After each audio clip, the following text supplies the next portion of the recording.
It's 6:08. So we're going to talk about moving to Spain. And we're, of course, in Jacksonville, Florida. And today is August 5th, 6 p.m. What is Spainguru exactly? Spainguru is a huge community. Now, if I put together all the members across all the Facebook groups and Reddits, it's more than 200,000 members. Right? It's huge. It's the largest community of people moving to Spain or already living in Spain.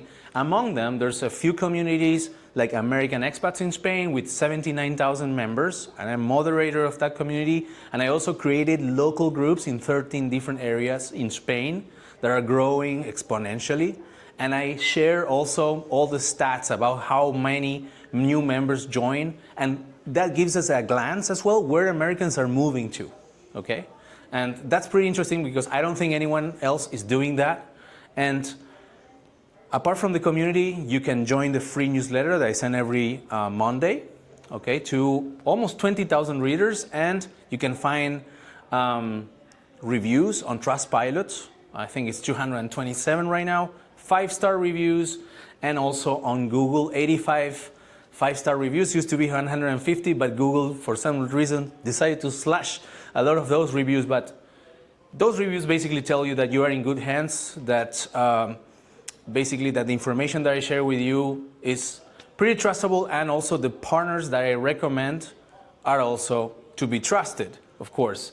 And of course I have a website, which is spainguru.es, that I update every single day, and with articles and the webinars, more than, I think now it's 7 monthly webinars.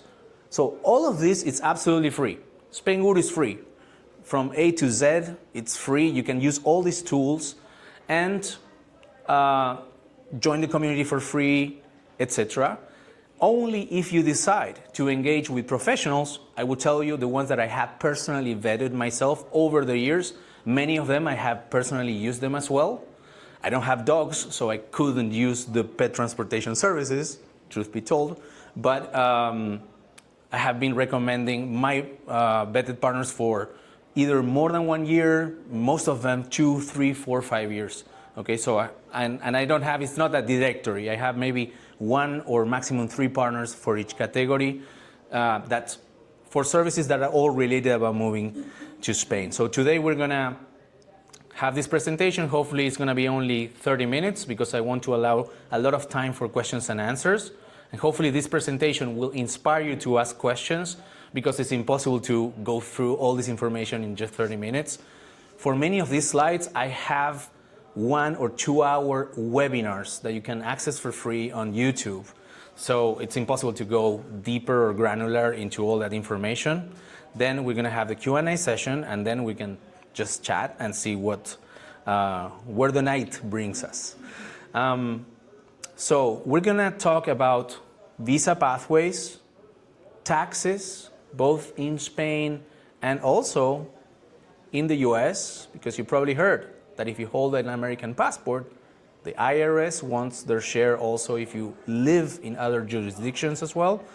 We're gonna talk about real numbers for healthcare costs, for cost of living, rent, and how much you should expect to spend.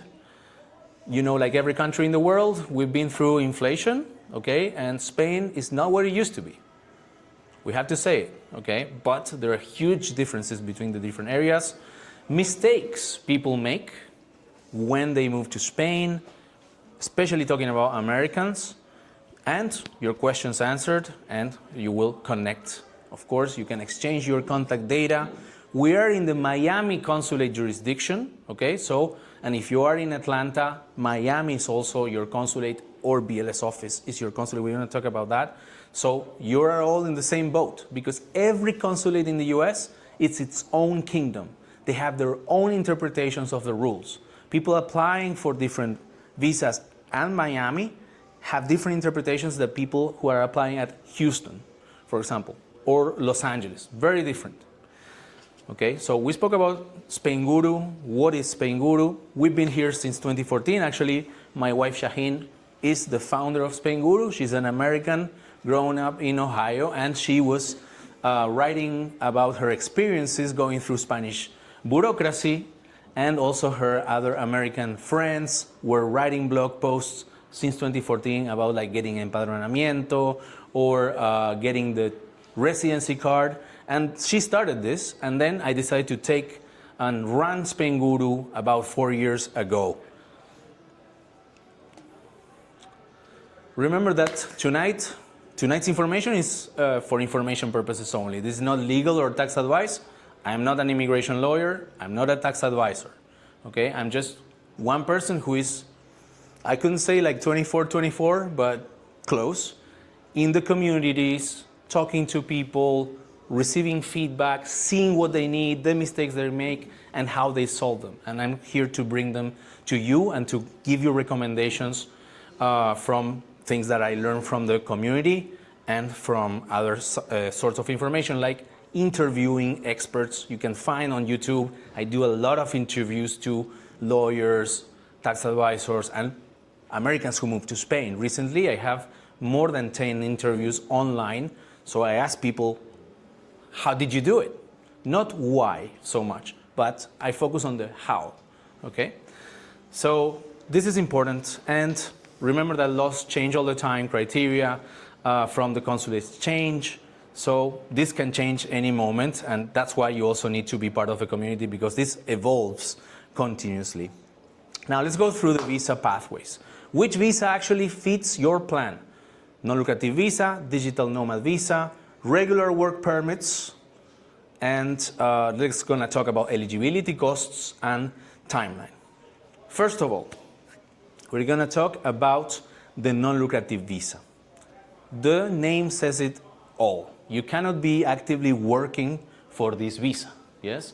So either you are retired, either you are living on savings, or you have passive income, not active income, right? This is the non-lucrative visa. If you're older than 18, with no age limit, you can apply for this visa. Now, if you are, there are different challenges if you are too young, if you are close to 18, and if you are over 70, 75, there are different challenges for this visa. So on paper, everyone can apply, but the challenges for the people who are too young is that consulates will scrutinize more their work situation, because this visa is intended for people who don't need to work, okay? I don't know how many of you are close to 18 years old, or 20 or 25, but none of you is close to 75. But the longer you wait, the harder it is to get a health insurance, which is mandatory for this visa, right? So if you are 75 plus, etc., you're gonna have less options to get that private health insurance, okay? Because of pre-existing conditions, because simply certain companies decide that they won't cover over certain ages. So it's good not to, let's say, if you are positive about moving to Spain, don't wait too long, because the longer you wait, you can face more challenges like this. Now there is the second pathway, which is very common, which is the digital nomad visa. This is a pretty recent visa since 2023. So it's already 3 years, but by immigration standards, that's like yesterday. Yes, the non-lucrative visa has been with us for more than 20 years, digital nomad visa only 3 years, and it's evolving constantly. Yes, and this is intended for people who are working remotely for companies outside of Spain. Maximum 20% of the income may come from Spanish customers, and the jobs that they are performing need to be digital and remote, okay? So not all roles or positions are allowed. So either you are working as an employee, W-2 in the States, or as a 1099 contractor or freelancer working remotely. Those two can, if you're working remotely, digitally, you could go through the digital nomad visa pathway. And it is pretty awesome, because the non-lucrative visa, you can only apply it from abroad, that is from a Spanish consulate abroad. You are not allowed to be traveling in Spain and, oh, I'm going to apply for the non-lucrative visa. No, you need to go back to the consulate where you are legally or resident, okay? So for example, if you're living in Atlanta, Georgia, you can only apply from Miami. You cannot apply from Houston. You cannot choose that, right? Unless you change your address, you change your driving permit, etc., right? So the digital nomad visa lets you apply from a consulate, but also lets you apply from Spain. And that is much more streamlined, smoother process, only 1 or 2 months longest processes to get that decision. So it is a pretty awesome new kind of visa. Now, if you've been hired by a Spanish employer, then you can go through the regular work permits, either as what we call here 1099s, which are autonomous in Spain. So either working for a company or working for your own company.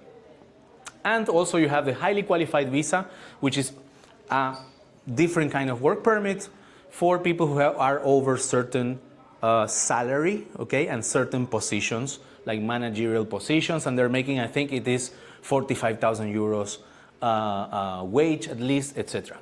Now there is the fourth common pathway, which is if you have family in, if you either are married to EU passport holder or married to a Spaniard.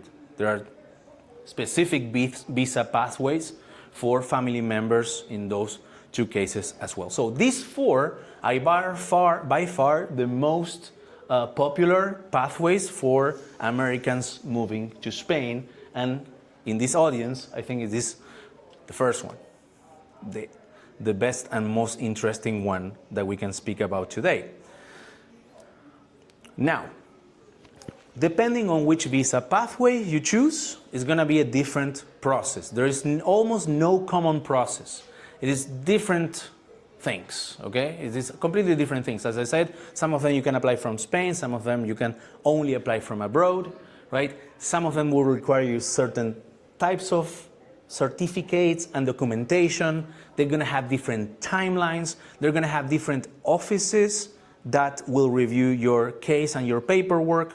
And it's going to be very, very different. But if we had to say something that is in common to all of them, is that generally you will have to provide a criminal background check from the previous country where you're living, typically USA, but if you're living abroad, different time frames, you had to also provide those criminal background checks. If you were living, for example, in Japan in the last 2 years, you had to provide that. You will have to have a compliant health insurance, okay? And that health insurance needs to be covered or provided by a company authorized to operate in Spain, and it has to have the top coverage, because it needs to mimic the coverage that the public healthcare in Spain provides, okay? So that there is no co-pays, so you just go to an intervention, whatever, they don't charge you anything. You're fully covered. There's no extra payments or surprises, yes? Zero waiting time as well. So from the moment in which you enter Spain, you need to be covered by that health insurance, yes? And normally you will have to pay a full year in advance. So this is also the compliant health insurance, one of the let's say, most important expenses that you will face when you apply. But the good news are that this is a fraction of your costs of generally health insurance in the US, depending, of course, how you are covered, etc. But generally, it is much, much cheaper than in the States, and one of the main reasons why people also choose to move to Spain. And also, you will have to prove your financial situation. Yes, because there are certain financial thresholds that you need to comply with depending on the visa that you apply for. So you will need to show bank statements as well, saying, oh, I do have these savings, I do have this passive income, I'm not going to become a burden to the Spanish state. Yes, generally that. So for also for all these, let's say, government certificates, you will need to make them valid in front of the Spanish authorities. Yes, because imagine a Spanish official in a consulate, you show a criminal background check from USA. What is this? Yes, you need to legalize it via a Hague apostille, and you will need to sworn translate this into Spanish. Sworn translated means that these translations are provided by specific translators that are appointed by the Spanish Ministry of Foreign Affairs. These are called sworn translators. They have their unique stamp and signature, okay? And there's, I think, 10,000 of them in the world, okay? So if you need, of course, my recommendations, I work with different of them that are, of course, fully vetted by me. But so that you remember all these government certificates, you will need to legalize them, you will need to sworn translate them, and something very important, they will have a validity period. So that background check that you got for another procedure 2 years ago, that's expired. Maximum, usually, the validity window is 6 months. And this is another thing, and it's another challenge that many people face, is that maybe they miss appointments at consulates, etc., and their official documents expire because they missed the validity window, and they need to be valid when you submit those documents for the different procedures, okay? So you can see all that I'm trying to convey here. You need to pay attention not only to the list of documents, but also to make them legal, okay, and give them in the right way that the officers want, and also in a timely manner. Those three things, right? So yes. Of course, for the digital Nomad Visa, it's going to be a completely different story. Yes, different kinds of documents, but generally criminal background checks, etc., will be also part of the package. Now, let's talk about the non-lucrative visa. Okay, we said that this is the visa for people who don't need to work in Spain. Okay, so typically for retired people, or people who have enough savings, or enough passive income, or enough of both. You can combine your savings with the passive income, okay? Now, the minimum financial threshold for this type of visa is that you need to have, for the main applicant, imagine you're applying by yourself, you need to prove to the authorities that you have 28,800 euros, that is roughly $30,000, in order to apply. Why this figure? First of all, the initial authorization, the initial residence of this visa is for 1 year. So the period that you need to prove to the Spanish state that you're not going to become a burden is 1 year, and that is $30,000. That's what they require. Now, if you're moving with your spouse, it's 7,200 euros for your spouse. For more dependents, like children, for example, it's 7,200 euros, okay? These figures are based on an index called IPREM, which is an index that may or not be updated every year. For the last 3 years, it hasn't been updated, but it can be updated. And the reason why I tell you this is that sometimes people consider that these figures are written on stone and they will never change, but you have to budget accordingly, because the moment will come in which you need to renew your visa, right? And if the IPREM index has changed, and it always has increased, it never goes down, you have to do your calculations again, right? And you have to have enough money to prove in order to get your renewals. But, as we see here, initially you will get, after your initial application, 1 year. After 1 year, you have to renew your visa, and it will renew for a period of 2 years. So now the state wants to know that you won't be a burden in a period of 2 years, not 1. So, and this is where the local or regional complexity comes in too. Depending where you're living in Spain, the different foreign offices will have different criteria. And they may or not ask you to prove enough funds for a period of 2 years. So if you're proving your financial threshold with savings, generally you will have to prove this, the initial amount times 2, right? So $30,000 initial application, you will have to prove that you have enough savings, $60,000 for the main applicant. This is only when you have savings. If you have passive income, recurrent income, of course, you count it in a different way. If you have Social Security, pensions, etc., dividends, all this income, passive income, you will receive it during those 2 years, so those will count. As I said, this is depending where you live. If you move to Alicante, for example, it's maybe going to be different if you move to Valencia province or if you move to Malaga province, yes, for the renewal. Okay? Now, there's a big one here, which is not working in Spain. And I talk so much about this point because the non-lucrative residence is intended for people who don't need to work in Spain. And this is the spirit of the law, how they call it in Spanish. When the legislators created this visa or residency, they didn't want people to come to Spain and take over jobs, yes? But later, remote jobs started, yes? Much later than this visa when it just came in. So there were some cases in which people started working remotely. They entered Spain with a non-lucrative visa, and then they found remote work, right? So this is a gray area. This is a gray area, right? So I'm not here telling you, yes, you can get the non-lucrative residence and then you can start working. I'm not telling you this. Now there is the digital nomad visa, and that is one of the reasons they came up with the digital nomad visa, to actually cater to these people, okay, who are working remotely.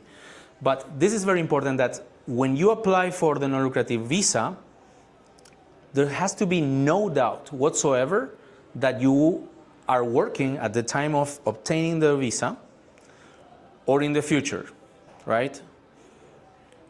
That's in the consulate stage. That is in the initial stage. Now, once you have it and you move to Spain, then if you work remotely, that is a gray area. And this is supported by a Supreme Court ruling, okay? And there's many people out there who are doing this. And I'm just stating the facts. I'm not telling you, as I said, to do anything whatsoever. But this is the situation based, unfortunately, on the fact that the visa is old and they need to really work on the new wording. So to make it very clear that it is not permitting this situation, okay? But I am here. Yes, please. Can you? Thank you. So when a person applies for the first time for the non-lucrative visa and is approved, moves to Spain, and opportunity came up to work remotely, and then the person has to renew the visa, the Spanish government is going to see that extra income coming that is not passive income. Are they going to ask this person to change their visa status, or how will that work? First of all, how are they going to see it? It depends how you structure things. You could have several bank accounts. You could get paid on PayPal. I'm not going to enter the details. Okay. But it is not automatic, the fact that they will see this. What it happens... You will see it if you report out your taxes, but they're two separate things, like tax authorities and... Yes, I was going to that point, okay? First of all, there's the part of like, how are they going to see it, like the investigation part. But the truth is that once you live enough time in Spain and you become a Spanish tax resident, you will have to pay taxes on your global income to Spanish authorities. As my wife said, she's correct. Tax authorities will happily tax you on that active income, but there's no connection between the tax authorities and the immigration authorities. The immigration authorities will look at your savings and passive income that you still need to provide. You cannot use now your new stream of active income to renew your non-lucrative residence, okay? Just keep things separate, and so far, so good. Also, what about modifying to other types of visa after 1 year on the NLV? Yes, absolutely. Also, there are other pathways. If you don't want to stay in the non-lucrative residence after 1 year, there is the possibility, and it is not automatic also. I've been criticized for this, like, oh yeah, after 1 year of non-lucrative visa, automatically you can work in Spain. No, it's not that way. There are pathways to modify your current non-lucrative residence into a work permit, okay? There are those possibilities, okay? Although the possibility to go from non-lucrative residence to a digital nomad visa now is not working. Used to work in the past 2 years, but now they're not permitting it. I mean, like the easiest and most common is to go from non-lucrative to self-employment, like self-employment work permit, because otherwise you need like sponsorship from a company, right? Exactly. And it's totally doable. And a lot of people publish about those. Not a lot, but there's a few latest posts of people who have gone through it. Now let's talk about the digital nomad visa. We're going to go quickly about this one. All right. Digital nomad visa is a different visa, and something I didn't say before, because I use visa and residency. Now, the visa is the paper that you get on your passport that you obtain at a Spanish consulate. The visa is, let's say, an invitation to the right of residency. It is not the residency itself. Once you get the non-lucrative visa, for example, on your passport and you enter Spain, you have, officially, no one does it, 30 days to get your residency card.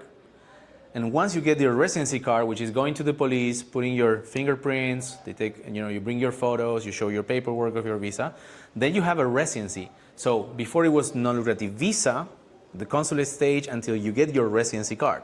Once you get your residency card, the non-lucrative visa on your passport expires. Now you are under a non-lucrative residency, right? So that's why many people just use, visa and residency, but this is the right explanation, yes? So the digital nomad visa also works the same way. It's called the teleworkers visa, but once really you obtain the permit, it is a residency permit. It's just, if you obtain it at a consulate, it's a visa, and once you enter Spain, you get your residency card, or if you apply from Spain, you directly get your residency. You don't go through a visa.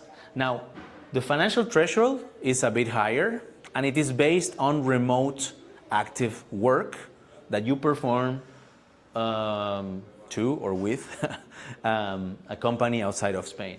And the minimum financial threshold is 2,850 euros for the main applicant, right? And this is not based on an IPREM index like the non-lucrative visa. It is based on the minimum salary in Spain, yes, that they have been updating every single year. So this number is much likely to change and to increase. Whereas the IPREM index is linked to the national budget. And to change the national budget has proven to be very difficult, at least for this government. They didn't have the political agreement, and we have been under the same budget for the last 3 years, and therefore it didn't really change. Now, there is only one office that processes this type of visa. It's called UGE, and since it is a very young visa, they are working on it and becoming stricter and stricter and stricter because they're finding more fraud. They're finding maybe forged documentation, etc., cases that they didn't initially think, and they don't want to permit them to work in Spain remotely. So it is really becoming stricter, but also clearer. Yes, because at the beginning, the first year, it was the Wild West. Basically, they approved very openly, very different cases, and now it's going much stricter, okay? Now, both visas, something that I didn't mention, I'm going back to the NLV, you can see that first you obtain a 1-year residence, then you renew for 2 years, 2 years. And after those 5 years of residency, you can, if you comply with the requirements, apply for the long-term residency, also known as permanent residency, right? And if your plans are to stay in Spain, this should be your goal if you can't get Spanish citizenship before, especially for Ibero-American passport or citizenship holders, okay? We're gonna talk about that. But after 5 years, you can go for the permanent or long-term residency. It is a much better type of residency without financial threshold requirements like the other visas. It gives you more freedom of movement. It lets you go out of Spain longer time if you need without losing that right. It is much better than the non-lucrative residency. So that should be your goal unless you can obtain the Spanish passport before, okay? So the digital nomad visa also counts towards that residency permit. The digital nomad visa, initially, if you apply from Spain, it's for 3 years. If you're applying with an open-ended contract, okay, work contract, they give you 3 years, and then you can renew it for 2 years, total 5 years, and then you can apply for the permanent residency. Now, important, and this is now under scrutiny because of several Supreme Court rulings, the most important requirements for the long-term residency after 5 years. First of all, you shouldn't be out of Spain more than 10 months in the previous 5 years. So there's a minimum stay requirement. Now, as I said, this is being challenged. I have a lot of information and interviews on Spainguru's YouTube channel. You have to have uninterrupted legal status. So you need to renew constantly those 5 years without gaps in between. And you need not to have any gaps in healthcare coverage. That's a big one too. Yes?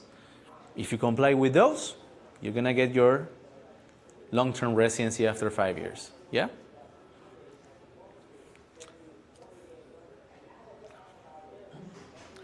So summarizing, what's the difference between the non-lucrative visa or NLV and the digital nomad visa? NLV is for retirees, passive income, and savings, no need to work. The DNV is for remote employees and freelancers. Work in Spain is not allowed. Remember about the gray areas. Digital nomad visa, remote work is allowed, of course, and it's the core of it. The money to show, 28,800 euros for the main applicant for the NLV. That is 2,450 euros per month for the main applicant versus 2,850 euros per month of the digital nomad visa, right? Renewals, 5 years, 5 years before long-term residency. And now we're gonna introduce the Beckham Law. I don't know how much you follow soccer, but Beckham is a famous football player who also plays or played in the US. And he's famous also because they created a special tax regime based on him, right? He had a lot of assets outside of Spain. He didn't want to pay so much tax, etc. So they created a special tax regime for workers who moved to Spain could benefit from this special tax regime and basically pay less tax, okay? Now, something very important, unfortunately, if you're planning to retire in Spain or move under non-lucrative visa, you won't be eligible for this special tax regime. You're gonna go under the ordinary or general tax regime. Now, if you're moving as a digital nomad, it only would apply if you move as a W-2 or employee, not as a contractor, okay? Let's leave it there because it's not your case, but yes, there is a general tax regime and there is a special tax regime for special situations that unfortunately NLV holders won't be eligible, okay? And as we said, both of them lead to the 5-year long-term residency. Now let's talk about the timeline to apply for this NLV. So I was very, very happy to hear in today's audience that you guys are, well, except a few exceptions, you're very early in the journey, which is great, okay? Allows you to plan. I moved to Europe when I was 20, originally from Argentina, and basically I moved with nothing and no information, just an Italian passport that really helped me. But that was it. Now, let's be honest, after a certain age, you have significant assets, savings, you have family also, you have a lot to think about. So the earliest you start, you're not crazy. You're on the right path, okay? The planning phase takes a long time. This is just about the visa application, honestly. But the whole process, and I talk a lot about in my Moving to Spain webinar that I hold every month, I talk about all the 9 stages of moving to Spain. But talking about just about the non-lucrative visa application, think of it about minimum 6 months from the moment in which you start gathering your first documentation. It is not something I go to the consulate, I do a line, and I get the visa. No, no, no. It's not like that. You will have to gather your documentation, you will have to apostille it, you will have to translate it. Everything has to be lined up. Everything has to be valid. Okay? You will have to get consulate appointments, which is a huge bottleneck. And people are saying, to start this before and then get the documents, because as we mentioned before, some people get all the documents and then it takes weeks or even months to get appointments at the consulates. Yes, imagine this. Country like Spain, months to take appointments. And depending on your consulate, they have different ways to give you those appointments. Some of them are through a website, it looks beautiful. Some of them is sending an email and hoping for the best. And they just open the calendar for the next quarter. And there's nothing for 3 months. And then one morning, they release the appointments, and everybody on Facebook groups are like, they released appointments for Boston. And that's how it works. So being part of a community is also very, very important, because then you will know this information, how to get those appointments and how to time gathering those documents for the appointment at the consulate or BLS office. Something that I didn't mention. Many consulates work with a third party to process the non-lucrative visa. Okay? This third party is a company called BLS. It is an Indian company, okay, that is quoted in the Indian stock exchange. You can invest in this company if you want. And basically this company is a private part of the process, the initial part of the process. They have offices in each of the cities where the Spanish consulates are. The case of Miami, they work with BLS office, but New York City consulate, for example, you have to deal with the consulate directly, right? So at Miami, you will deal directly with BLS. You will not have contacts, except by email if you want, with the consulate. You will have to hand in the papers at BLS office in Miami, right?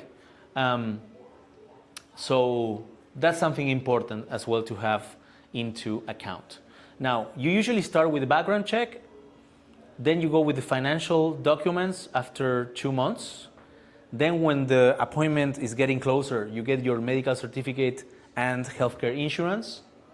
And then you go in person to the BLS office, have your appointment, give all the papers, and then you wait, the waiting time, okay? Here I mentioned the medical certificate. This is another document that has to be issued by a registered doctor, okay? And it has a validity of 3 months, okay? So this is the funny thing, that if you enter Spain as Americans, you have 90 days to enter Spain as tourists, and they won't ask you anything. You can come with Ebola, you can come with yellow fever, you can come with whatever illness you want. But if you intend to stay longer than 90 days, you need to provide a medical certificate that states that you are not sick from these illnesses, okay? And of course, I have my recommendations on Spainguru.es. If you have trouble to get this medical certificate, which many people do, because the doctors that you maybe use every single day, they're not used to the fact that you bring a paper, both in English and Spanish, that says all this, and they don't want to sign it. Or they want to change the wording. They want to add, to the best of my knowledge, blah, blah, blah, or they don't want to sign it and they ask the front desk person to sign it instead of them. All those things won't work. Or they sometimes ask you to get blood tests, urine tests, charge you for it, and it shouldn't be like that, right? So as you can see, we can go on and on into every single detail of all this, but basically this is the process for the non-lucrative visa. For the DNV, for the digital nomad visa, if you apply from a consulate, it can be extremely long, even months. If you apply from Spain, it should be up to 2 months. It is very streamlined, very, let's say, always the same. And you apply online. Once you enter Spain, you need to prove that you enter Spain on your passport. You need to take a photo of your passport with a stamp and saying like, I'm in Spain, and you can apply using a digital certificate that you install in your computer, or you use a lawyer who has a digital certificate on your behalf to apply. After 2 months, you would potentially get it. What's the cost of it? Raise your hands. Sorry, what would be the cost of it? You said if you give it to an attorney or something. This is a very broad question. Should we Nothing of focus it, in something specific, like the fees, or just like how much money do I need to move to Spain? What? No. Not you mentioned for the applying inside the Spain. Oh, for the digital nomad visa? Yes. you apply, would probably, I read it, so it's easier doing it over there than, For the digital nomad visa and working remotely, the costs of applying are low if you do it yourself. But this is a minefield, honestly, from a legal perspective, and it's changing all the time. So I very much recommend you, not like the NLV. The NLV, do it yourself. It is very, very feasible. 50% of people do it themselves. But the digital nomad visa, I would say like 95% of people apply with legal help. So that will be the largest cost, okay? And usually, if you apply for the digital nomad visa, depending on how you apply, you will generally not need healthcare coverage, which, as I said before, for the NLV is a big chunk of the cost. Okay, so if you apply by yourself, which only 5% of people do, it is very cheap. You just pay the fees, a few fees, okay, just to supply the documents, which I don't know by heart. But you will have to hire a lawyer who could charge anything between $1,000 for the cheapest one. But if anything goes wrong, there's no support or anything whatsoever. This is just almost like a factory, to $3,000, depending also on the complexity of your case. It is really, there's big variations depending on your specific situation. If you're getting paid in crypto, yes, if you were living in different jurisdictions before moving to Spain, if you're applying as a W-2 versus applying as a contractor, depending on the complexity of your file. If you have minor stains on your background check, that's a big one to get legal help, right? So all those things, what I always say is, if you have a straightforward case, if you're retired, background check is squeaky clean, I'm getting my pension paid, I have more than $30,000 in the bank, you just go and you don't need any lawyer or anyone to help you. This is for the NLV. For the DNB, as I said, there's big variation. So people say round numbers, anything between, let's say, $1,500 because of the legal help onwards, right? Depending on complexity. okay. Mrs. Castillo wants to ask a question, and also behind her later. There is two questions in one. So I can see that many people do their own paperwork, but I would say, would you recommend that even though the process is easy, way easier than getting a visa here, and I can talk about that. The process is easy. Would you recommend to hire an immigration expert to review everything that we gather? Or just to go through, okay, I have this and this, and these are the formats, this is what I got from my doctor, that kind of stuff? So this is the thing. Depending who you contact, they will give you the possibility to offer you something that is tailor-made to you or not. Maybe they just have their packages. They're just like, I do the filing and this is where I offer you, okay? If you can hire someone to just make sure that what you're gonna file is correct, that nothing is missing, then it is definitely advisable that you do it. It's another layer of safety, yes, to do it, definitely, right? But in general, let's say lawyers or visa processors, they will give you a package which is, from A to Z, yes? Understand. This doesn't mean that they will do everything for you. In fact, you will have to do a lot of the legwork. You will have to get your background check. You will have to get your, I don't know, if you're applying with your spouse, marriage certificate, etc. You will have to do all this. But you will have someone to talk to who will tell you all the deadlines, the timelines, time frames, will tell you what to provide and how to provide it. So you will have, let's say, a well-lit pathway, and that's how it works. And all this can be done remotely because, for example, all my vetted partners are all based in Spain, all of them, right? Many people say, like, I want a lawyer in Miami Beach for the non-lucrative visa for Spain. Yes, they want a lawyer in Miami Beach. because they live in Miami Beach and they want the lawyer. Doesn't have to be that way, because anyway, you will have to do a lot of the work. Yeah. So, as I said, data tells me this. For the non-lucrative visa, 50% of people do it themselves. They save money. But it will very much depend how straightforward the case is. Yeah. If they have a complicated case, don't think about it. Yeah. Go with the legal help. So my other question in that point, BLS is the one who gets all the documents to In Miami, submit yes. to yeah. Would they tell you if there is something that is in the wrong format? Will they tell you, hey, this is not going to work? You have to go and make another appointment. Will that work as a filter like that? Look, I don't have a concrete answer to that because I've seen it all. I've seen very flexible workers that, you're running out of time, documents are expiring, you don't have everything in your file, you just submit what you got, and BLS takes it and then sends this to the consulate, and then the consulate sends you a requerimiento, which is they will ask you to provide the missing documentation, and they will going to give you a 10-day window to do it. Yes? There is this option. There is the other option in which the BLS officer will tell you, cannot take your documents because of many different reasons. I see an expired background check. I see you are still working. I see that you are not providing the medical certificate. It's missing. I cannot take the whole file because one of the papers is missing. Or I ask you for 12 months bank statements and you're only providing 3 months. Okay? This is also something that is very much depending on the city.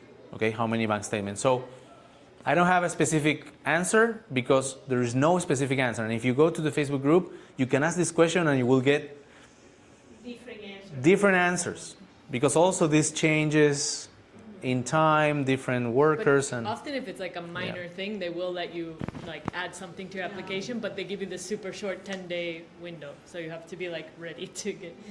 Otherwise, time runs out and then it's denied and you have to start over. Like he's saying. Yeah. you wanted to ask a question before? No? Okay. All right, next slide here. When you land and the road to citizenship, if you thought about becoming Spaniards.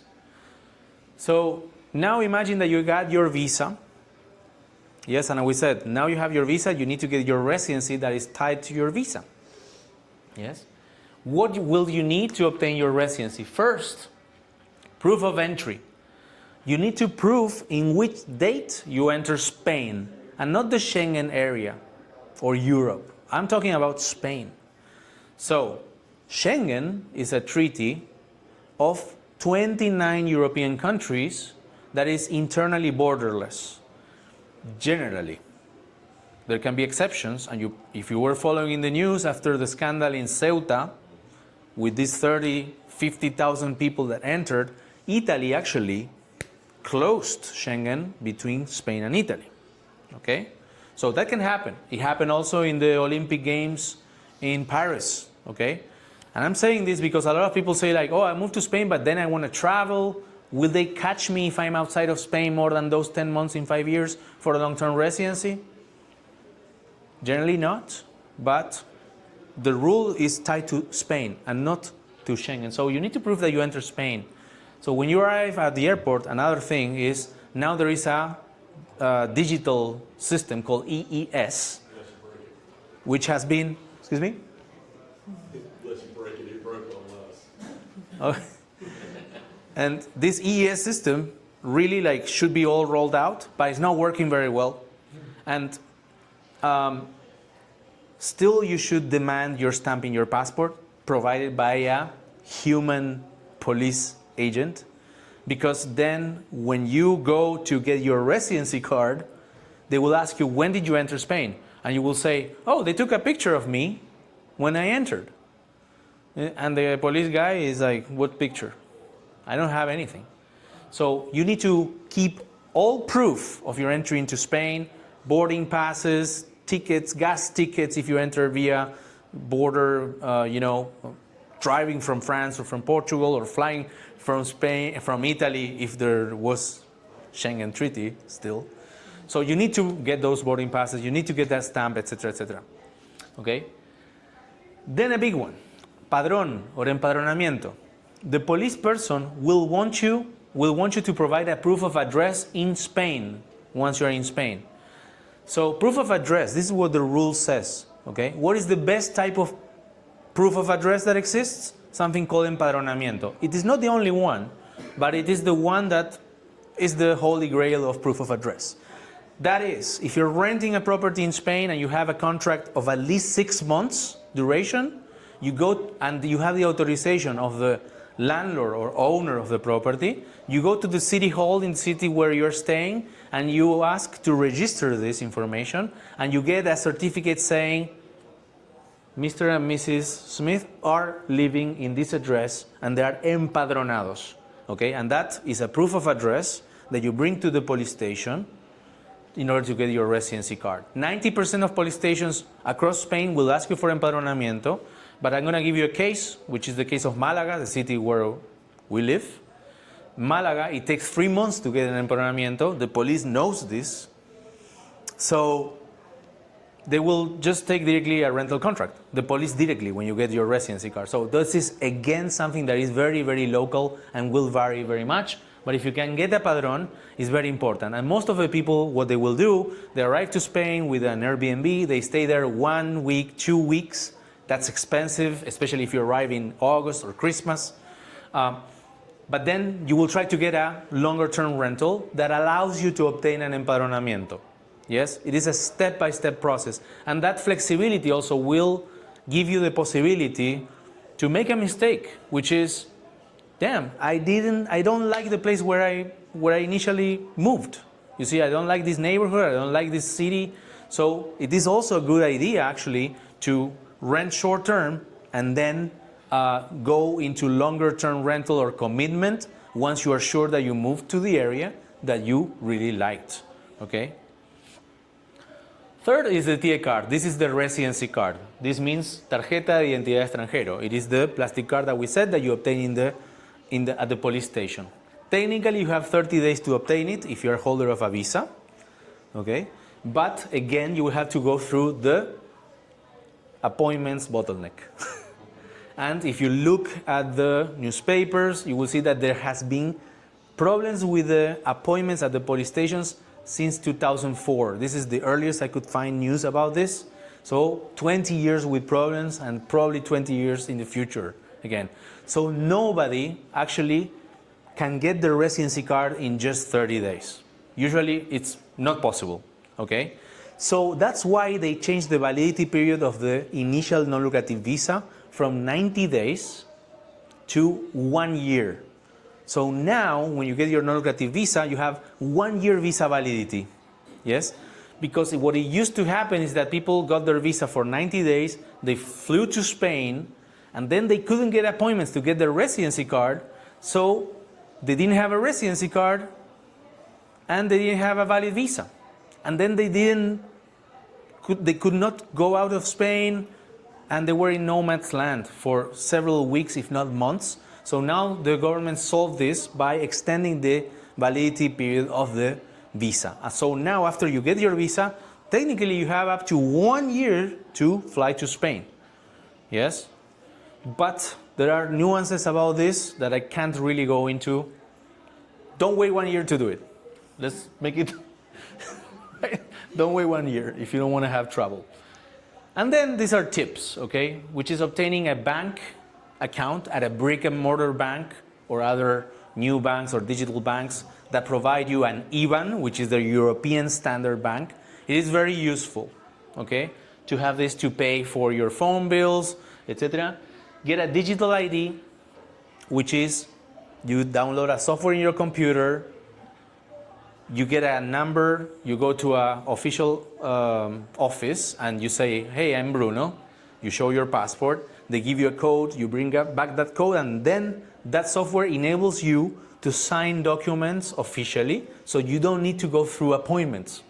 for several procedures, including renewing your visa, if you're gonna do it yourself. So these are tips. These are not, let's say, requirements from when you arrive. And one that is not in this list, there's actually more than 10 in my webinar in the list, is solving your mobile phone connectivity, which is getting your phone number in Spain and keeping your phone number in the US to access 2FA messages, to keep control of your bank account in the States, but also be able to receive SMS from authorities in Spain. Now, there's this section here called the long game. We talked about that after 5 years of uninterrupted legal residency, you can get the long-term residency. If you only hold an American passport, you have to stay at least 10 years of legal residency in order to be eligible to apply for the Spanish passport, okay? So 10 years. But, and this is where Puerto Rico comes into play, and all the Ibero-American countries, Philippines, Andorra, Portugal, and Brazil, which is also an Ibero-American country, there is an agreement with them, which is you can be eligible to obtain the Spanish citizenship after only 2 years of residency in Spain. The minimum stay requirement, you can't be outside of Spain more than 90 days each of the years before applying for the citizenship. Okay? This is important. But the cool thing is Puerto Rico is a special case, and Puerto Rico, if you are Puerto Rican by origin, either you were born in the island, either any of your parents was Puerto Rican, you obtain a citizenship certificate that doesn't expire. It says at the bottom. You can obtain it today and use it in 10 years. And that will prove that you are, and also it says by origin. You have to be by origin. When I'm talking about this, many people say, I'm John Smith, I have nothing to do with Mexico. I go to Mexico, I live there enough, I get my Mexican citizenship. That's when you are naturalized Mexican. You are not Mexican by origin. The civil code in Spain requires you to be by origin from those countries. You need to have a connection, either by whatever each of the countries consider to be by origin. In the case of Mexico, 30th article of the Constitution of Mexico says you are by origin even if you were born in the States. If any of your parents are Mexican, you are considered by origin. So Spain honors each of the country's rules of being by origin. Yes? And if such is the case, you benefit from the 2-year fast track. In plain English, Beckham Law, Autonomous Basics, and the US duties that follow, because the IRS will follow you everywhere you go. Yes? But first, the most important concept about taxes. Tax residency. Yes? What happens when you become a Spanish tax resident? The Spanish tax authorities will ask you to pay taxes on your global income and potentially on the net value of your assets anywhere in the world via the wealth tax and solidarity tax. There's 3 rules that may trigger your tax residency. But I have to say this is not black and white. There could be certain maneuver, really. The most famous one, if you're over 183 days in a calendar year, that is from January 1st to December 31st, that is the Spanish tax year. If you're over 183 days in Spanish territory, physically, if your foot steps in Spain, doesn't matter if you're a tourist, doesn't matter if you're holder of a residency or a visa, doesn't matter. Just the presence, it's enough. That is very important because a lot of people come to Spain to scout the country. They want to choose where to move, País Vasco, Valencia, Málaga. They spend 90 days. Then they go back to the States, get their visa. Some lucky people can do this very fast. And then they move to Spain later on, after July 2nd, thinking that there's only 182 days in the tax year left. They didn't count those 90 days they spent in Spain as tourists. Those add up to this rule. And if this triggers, you become a Spanish tax resident and you start paying. Very important. Second rule, if your main economic activity is from Spain, imagine you own 30 houses in Spain and you rent them out, that's your main income, that could be a rule. And the third one, if your family lives in Spain. A lot of people, for example, say, I heard this, quoting, my husband works in Dubai. Yes, I have 3 children.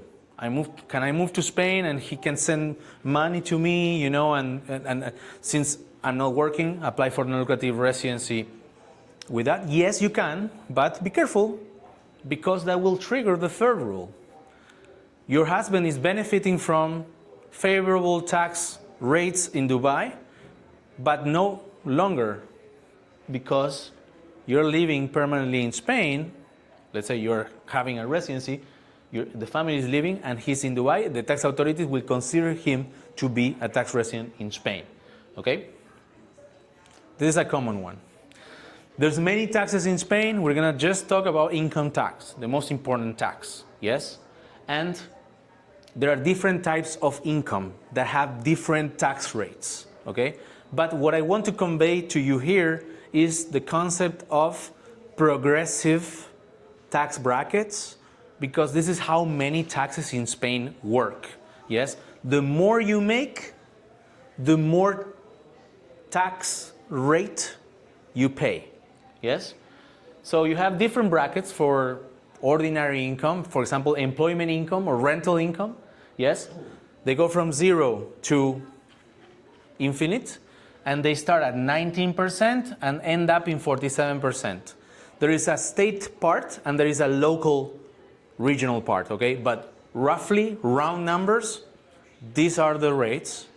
Now, the big question is, imagine, you see here, the 5th bracket says, if you have taxable income between 60,000 and 300,000 euros, many of you, I hope, you're making some money in this bracket, yes? And they see the 45%. Immediately, they get scared, like, will I have to pay 45% if I'm making 100K, for example, of taxable income? The answer is no. And this answers how the tax brackets work. The way it works is that for the first 12,450 euros of taxable income, you will pay this rate, 19%. For the following 8,000 euros, you will pay 24% until you reach the amount of taxable income, right? So for 100K, yes, it will end up somewhere at the beginning of this tax bracket, yes? So you will be paying effectively a median or an average of these tax rates. If you do the calculation, it's going to be 36%, which I agree is not low, but it is not a 45%. Yes, and this is one of the biggest misconceptions on how taxes in Spain work. And also, one of the reasons why I always recommend you to engage with the tax professional even before thinking of moving to Spain. I always tell you, at least consult 1 hour with an immigration expert who can help you design a correct strategy for your long-term goals in Spain.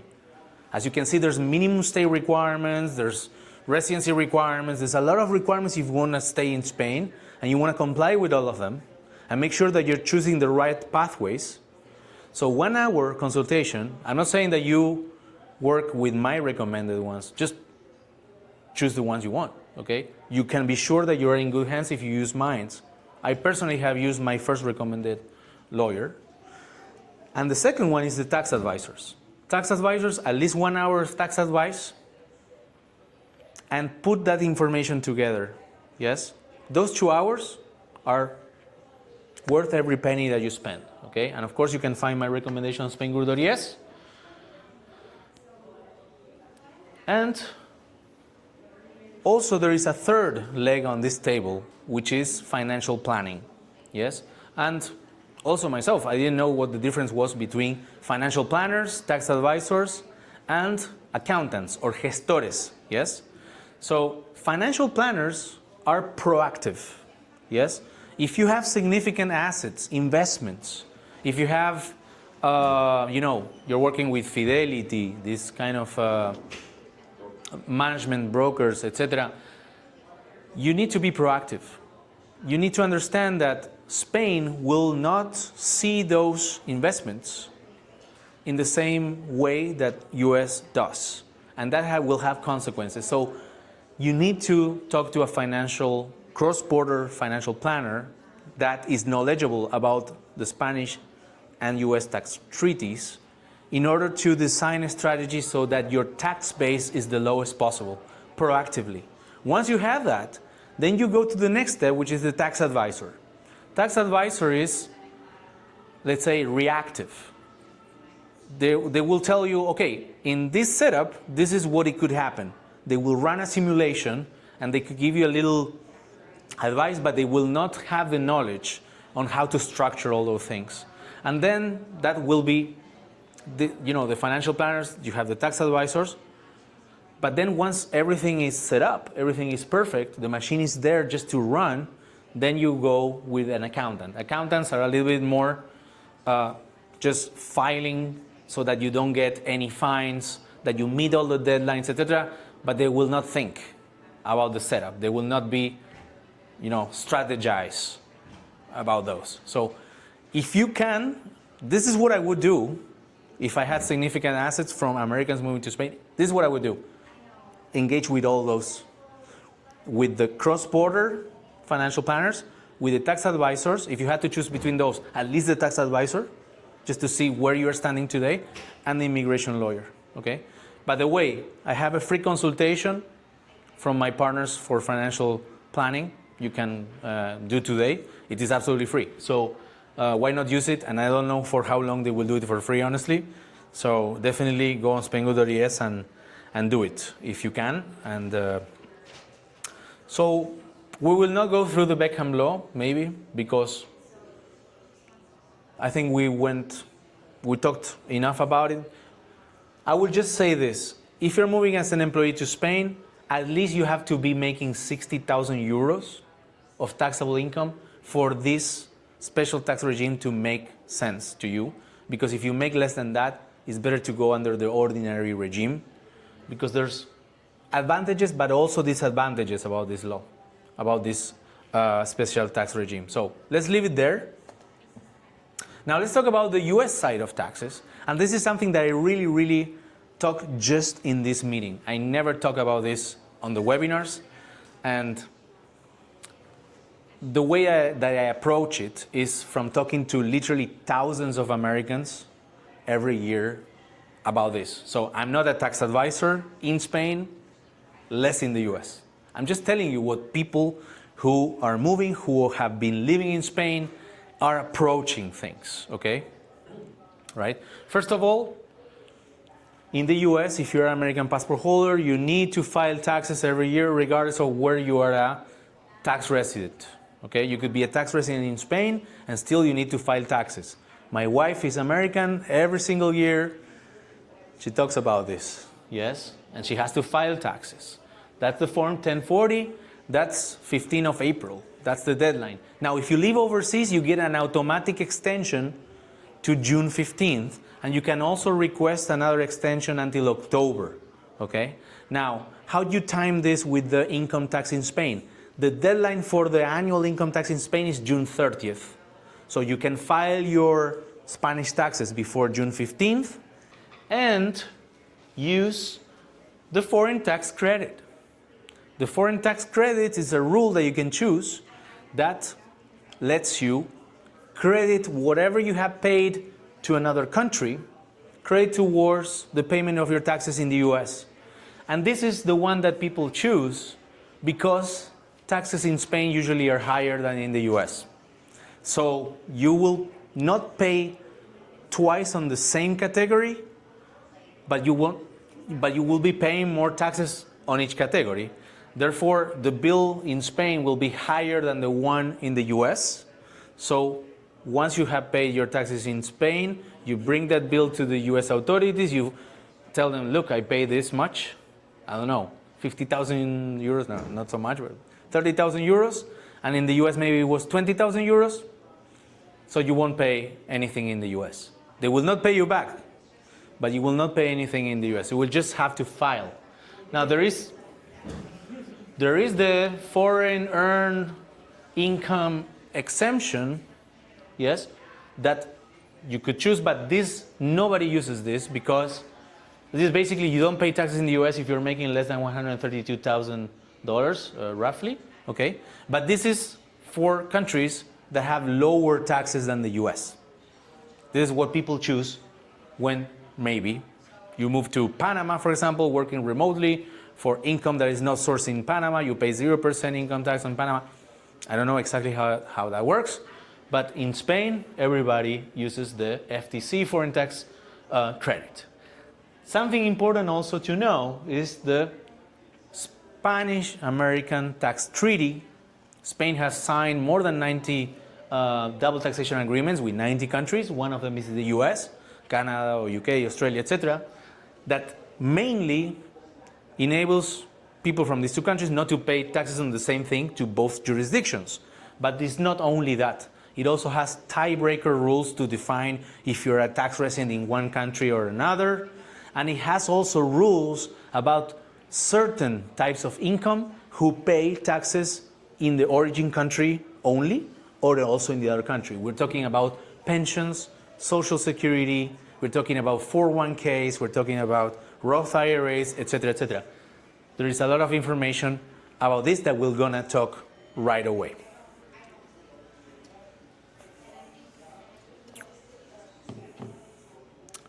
Wow, I already talked about all this. We said United States, you file by April 15th, June 15th, automatic filing extension for expats, and October 15th, you can also get a final extension to file again.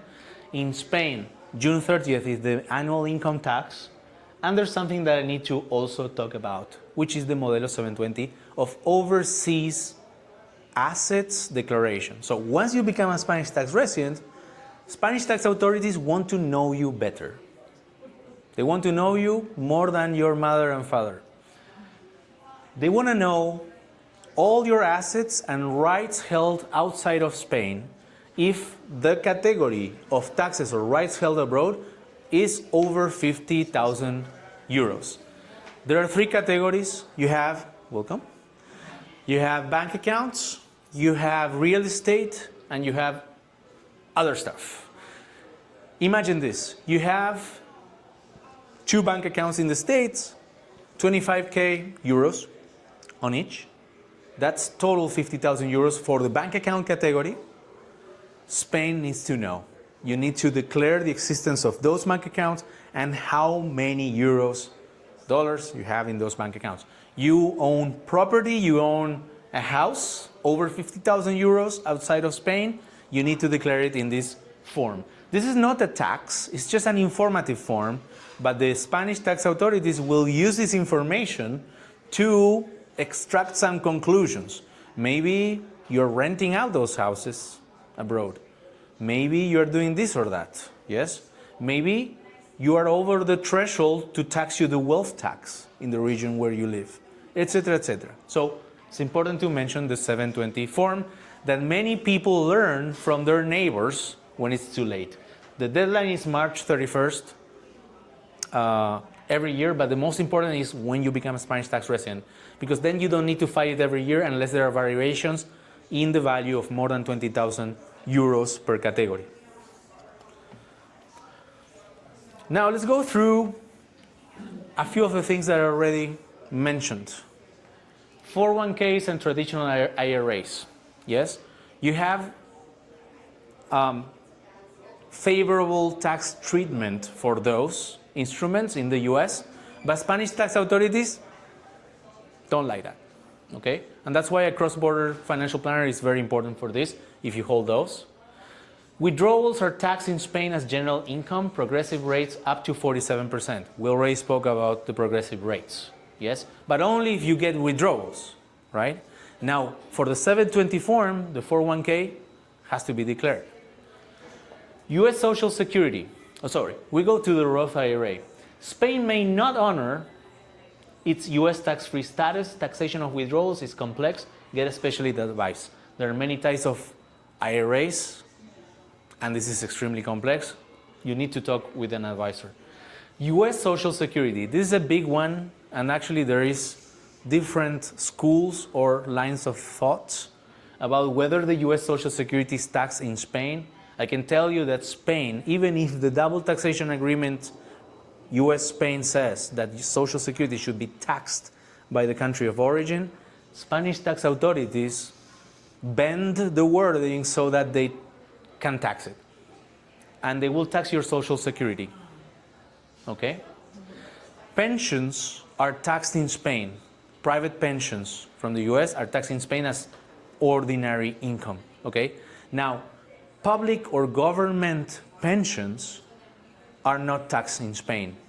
They are taxed in the country of origin, in this case, USA. Yes? But you need to make sure, talking to an advisor, that those are truly government pensions. I've heard about cases of people who thought those are government or public pensions, but in fact, when they provided the paperwork, etc., in fact, they were paid by private companies. And those are taxed by Spanish authorities. And those are the kind of surprises you want to avoid and plan accordingly.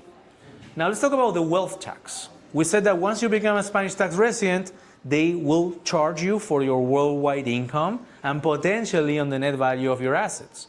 How does the wealth tax work? Let me check the next slide. It is a regional tax. So depending where you move in Spain, there's 17 different regions, just like here there are 50 states. They have the possibility to charge for the wealth tax over a certain threshold or even not tax at all. Madrid region, Andalusia region, Cantabria region, Extremadura region, I think. Most famous ones, Madrid and Andalusia, very popular ones, places to move. There's no wealth tax. The Spanish government was not happy with this, so they decided to create a general wealth tax, a temporary tax that they never took away, called the solidarity tax.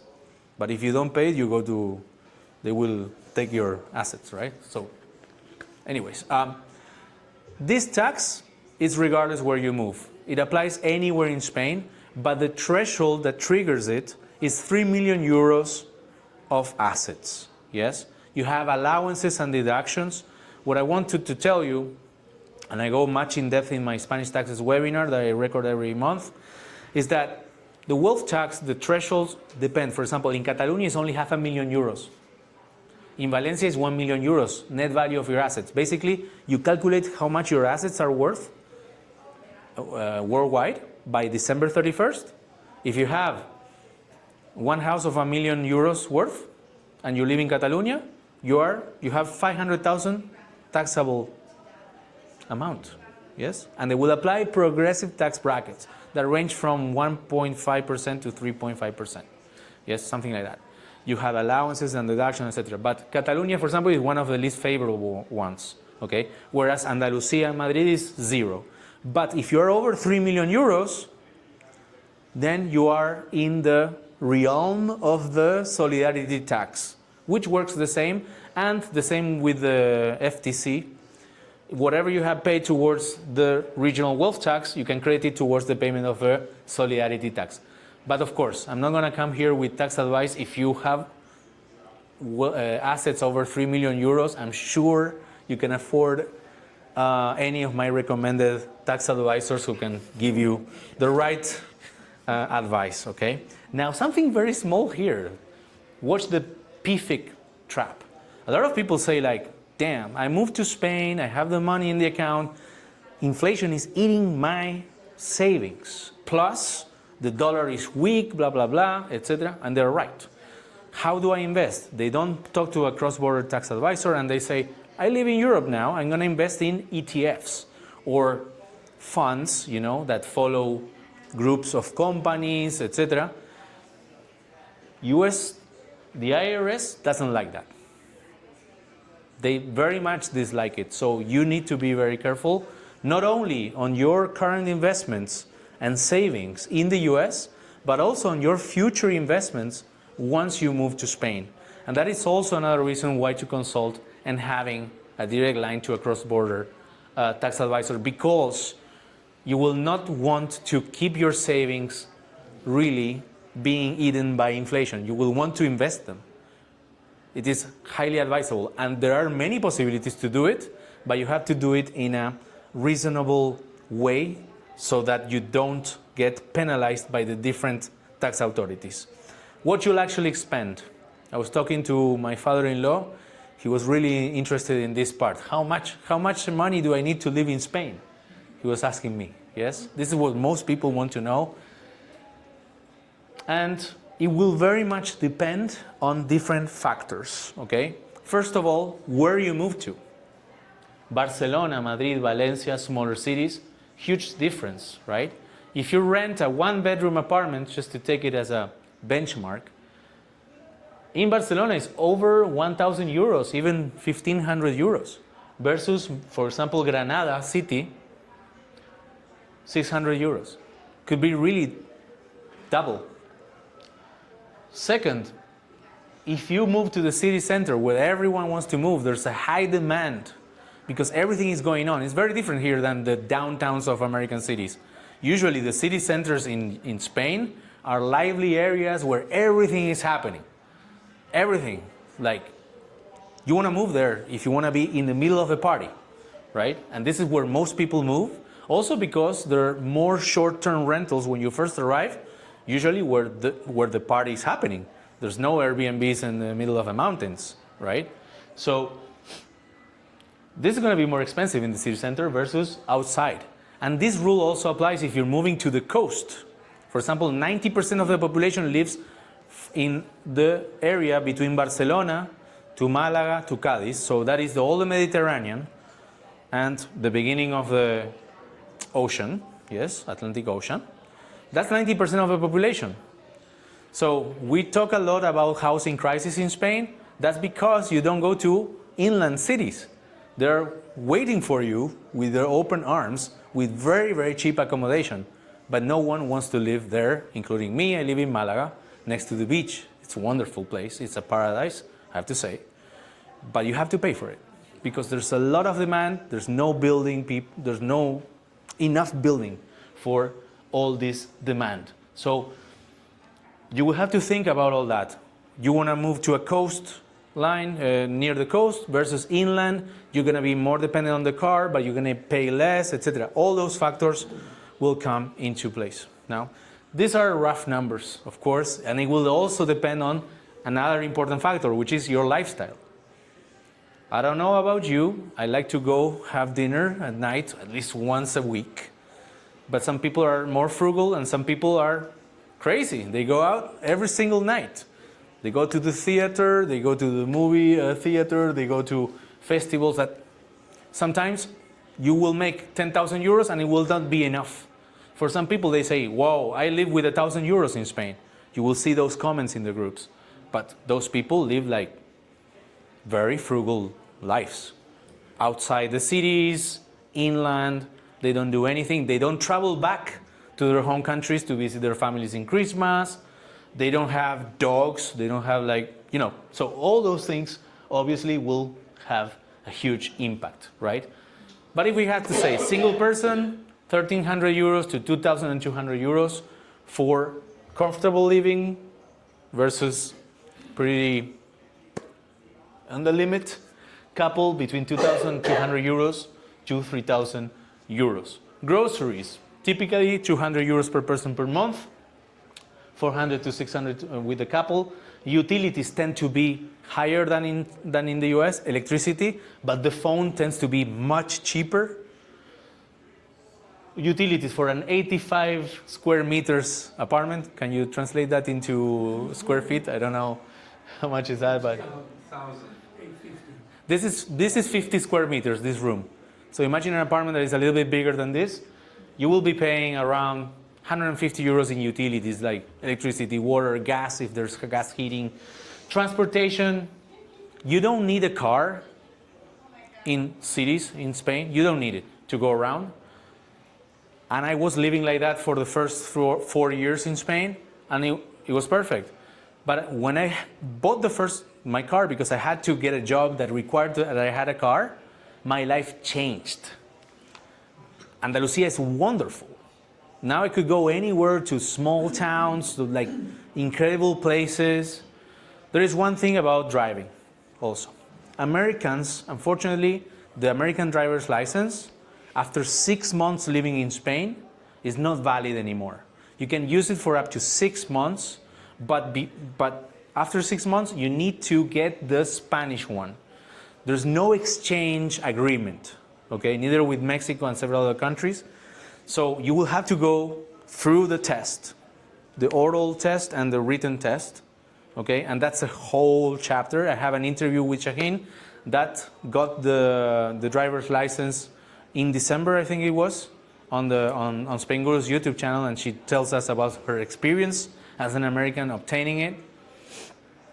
So that's an important thing to mention. Dining and fun varies. A menú del día runs 13-16 euros. Menú del día is a 2-course meal, dessert and drink, typical bundle at Spanish bars / restaurants, 10 euros. We have one in the corner for 12 euros, fantastic. So that you can have it. But usually groceries and restaurants are much cheaper than in the States, especially because there's no tipping culture in Spain. This is a big one. And taxes included on everything. Taxes, yes. Yeah. Hay propina, no? No. If you are delighted by the service, you can leave. You can leave at propina, but you don't have to. The employee gets their salary, and that will be enough. In a menú del día, you never leave a propina. There's a huge unwritten rules about but it's not like here. It's completely different, right? So very important is that on Spainguru.es, I have tools that can help you with all this. I will show you right now if internet allows it. This big button here, plan your move.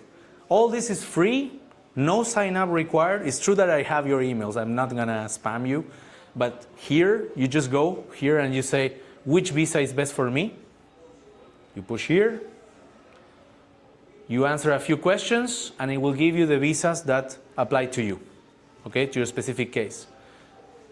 If we go to estimate your costs, we're just talking about costs. How much budget you need, right? It will help you build your budget to move to Spain for the first year. So when you build your budget first, it's like your one-off costs of your moving to Spain, yes? And here you have one-off costs of moving to Spain that you can actually, you have suggestions based on numbeo.com current prices and what people say, yes, for the different categories.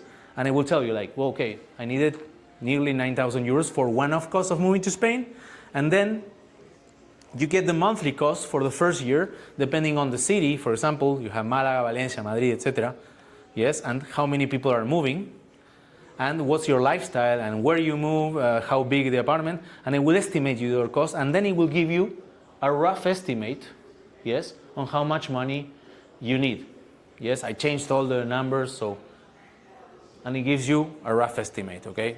I don't think it will cost you that much, but I just chose by chance different things, like it is including a full year of rent here also, yes, 17,000. But just so that you know that I have built all these tools for you to use, no sign up required, no questions, and also estimate your taxes, income tax as well. So play around with it, watch those videos and give them likes. And but here's a Spanish taxes calculator. So for example, if you're a retiree, you push here and how much money you're making more or less. Of course, these are all illustrative figures, ballpark figures, just to see more or less how things work and get you inspired when you engage with a professional tax advisor so that you have more sophisticated questions to them, okay? It's about 20 till 8, just to give you. Okay, I'm going through very much in detail, I know. In Spanish it's called enrollarse, which is going through the private insurance needed for most of the visas. If you're, let's say, younger than 70, consider this per month. For full coverage, full compliant, buy a very good company, okay?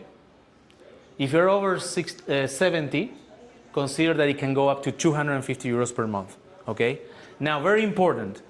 Once you get your visas with the private health insurance, after 1 year of legal residency in Spain, there is a scheme called Convenio Especial de Asistencia Sanitaria, that you can use in order to pay your access into the public healthcare system. Why is this so interesting?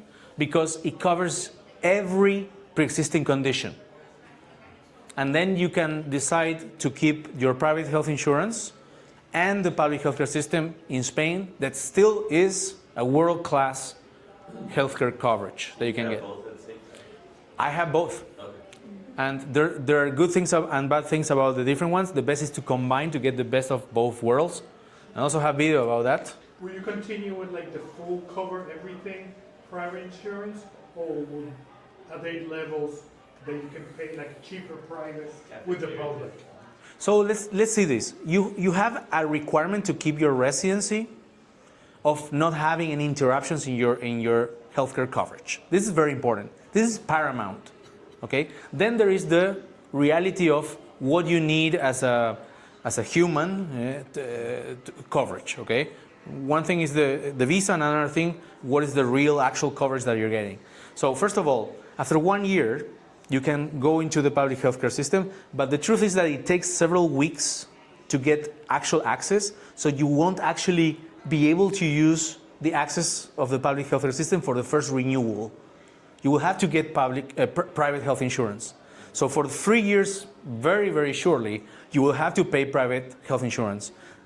After 1 year, you can renegotiate maybe, or go to another company, but you have to be extremely careful not to have any gaps in your healthcare coverage, right? Now, the typical thing to avoid gaps, if you're transitioning from the private to the public and leaving the private one, you will have to overlap them, so that when you renew your residence, there's no gaps, yes?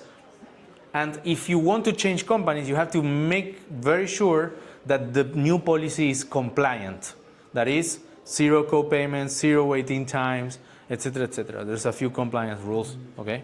So you have to be extremely careful. Not a lot of people do these changes. People tend to, But like once you switch to the public one, you could then get a private one with co-payments, for example. Absolutely. It would no longer have to meet those Yes. requirements because they'd be met by the public one. Absolutely. Or just quit it, absolutely. Just Yeah. keep the public one, which I don't recommend. I recommend you to have both, okay? Mistakes to skip. The 5 that sing NLV applications, weak or wrongly formatted financial proof, okay? Insurance that isn't Spain compliant. For example, it has co-pays. Expired documents, what we said, they have a validity period. You submit expired ones. Missing apostille or the sworn translation, you translate it with Google or ChatGPT. You have to use a sworn translator. Still looking employed, or you create the doubt that you are working. Yes, at the time of application. Those are big ones. Okay.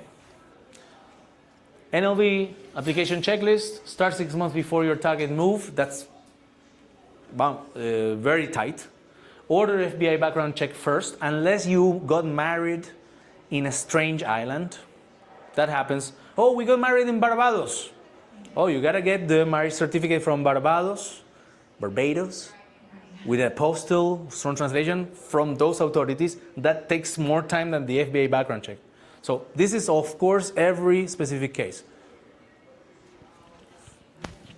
When you say start 6 months before your target move date, that is looking for the appointment, trying to get the appointment.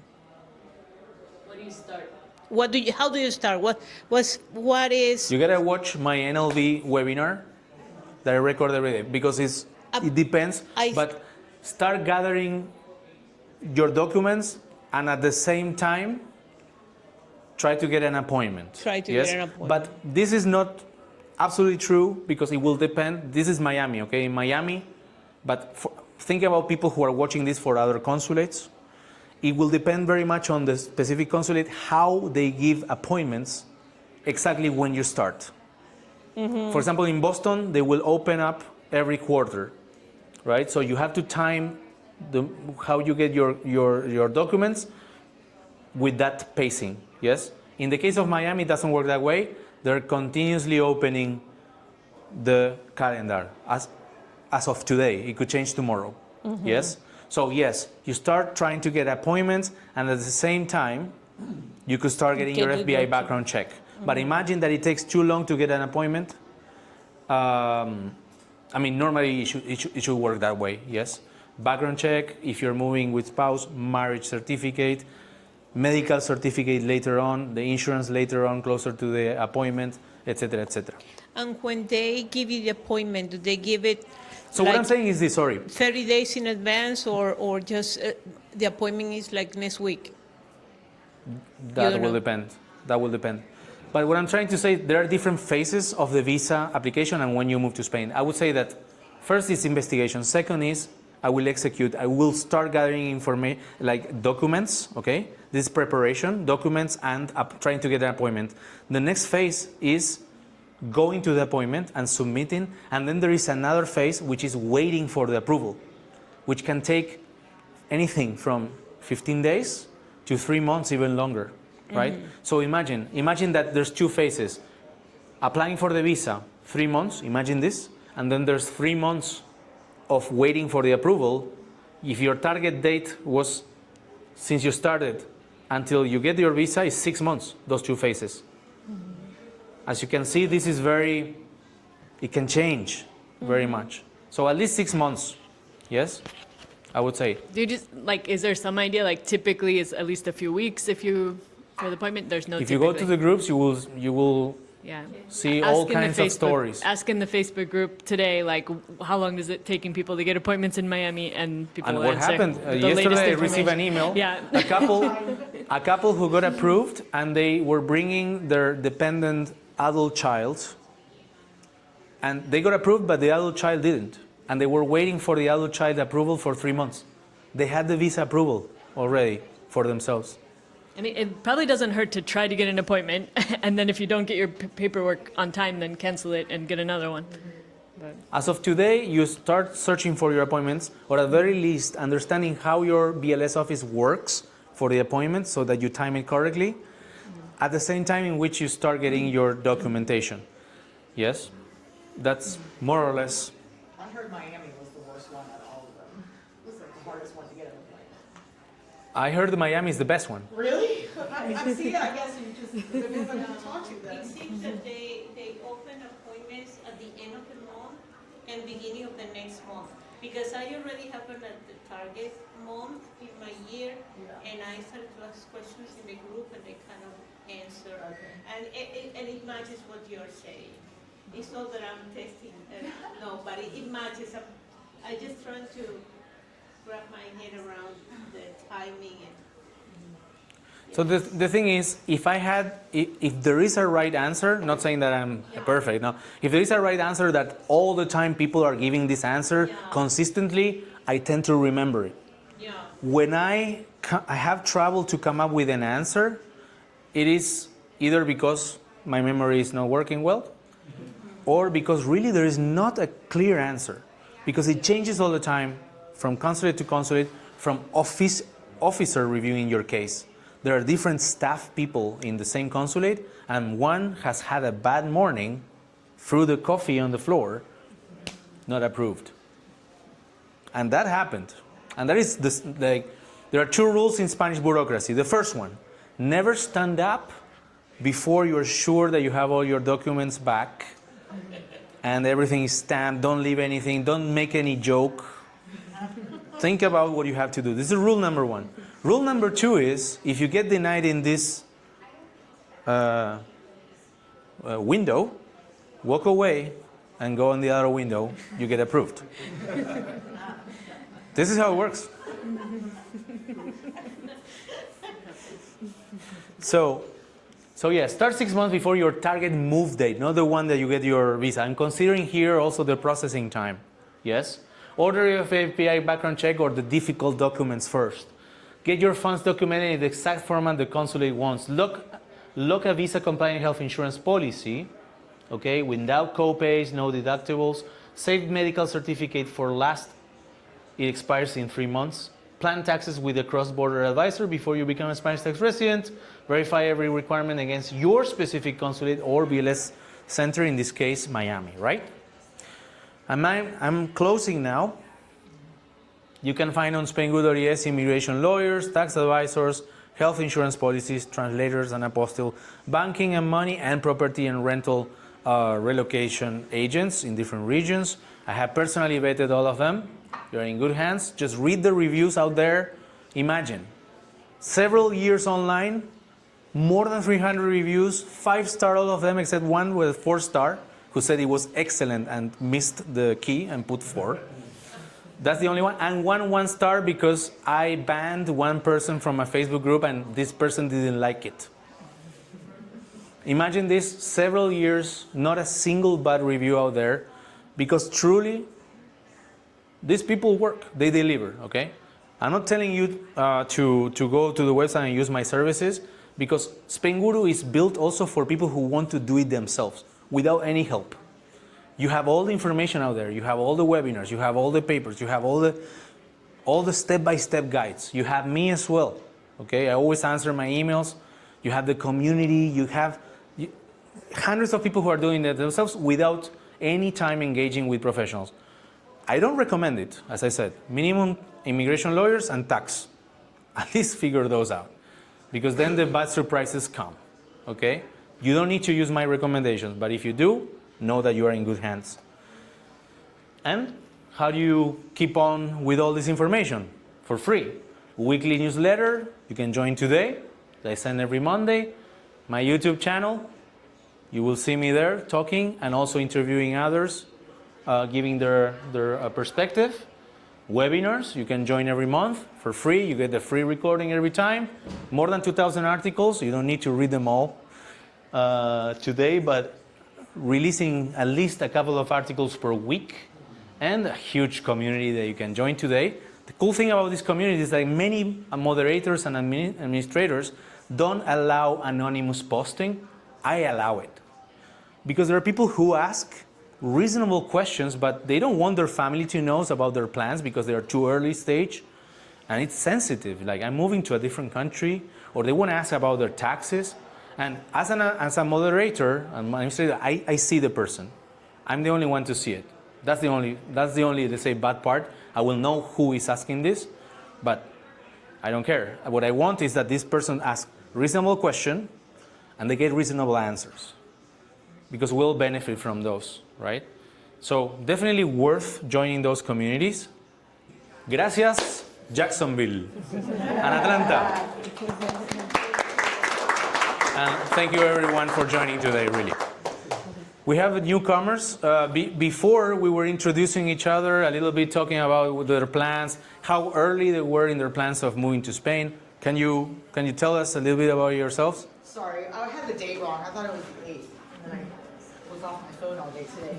And I'm Maria, hi. I'm looking probably, I mean, it depends, because I'm having an issue with my education right now. I thought I only had one class left. Here we have something called a physio assistant, and they don't have that in Europe. So I was hoping to get that and then continue my education over there. So it's probably like a couple years from now. I see. And we're Puerto Rican, so Yeah. I'm Puerto trying to get Rican. her to Yeah. sell her I know house. there's some kind of, sometimes they have some kind of leniency that comes up from time to time, but I've heard it from my family, but Only the 2-year thing But, as of right yeah. now. And rumors. So you're thinking, why? Why did you think about Spain? Did you hear about the 2-year fast track for Puerto Ricans for That, citizenship? yeah, I had heard about that. Some of my family and friends from Puerto Rico have told me about it. I've spent a lot of time in Spain already. If you're thinking about that, you can go to our experts, immigration lawyers here. Uh-huh. You push here. And thank you very much for coming. Sorry, you go to here, our experts, legal and visas. And here you have citizenship for Puerto Ricans. Ah, Check eligibility. I think Spainguru and my partners are the ones who generated the most content out there on YouTube and written content for Puerto Ricans. Your content's really good. This video, thank you. This video is a must watch for Puerto Ricans.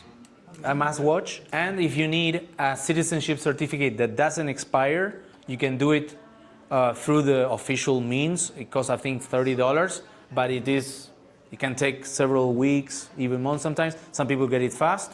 Or you can use my partner with a $25 off discount to obtain the citizenship certificate that you will need to apply for Spanish citizenship once you get residency in Spain. But if we were born there, we can't use our birth certificate, we have to get, like if we were born in Puerto Rico, we still have to get that instead of using our birth certificate? As far as I understand, the citizenship certificate is a must for the application. So, you know, the whole thing with Puerto Rico is that we're a part of the United States. And Yes. automatically we have U.S. citizenship. So that's, our citizenship is basically U.S. No, citizenship. but there's also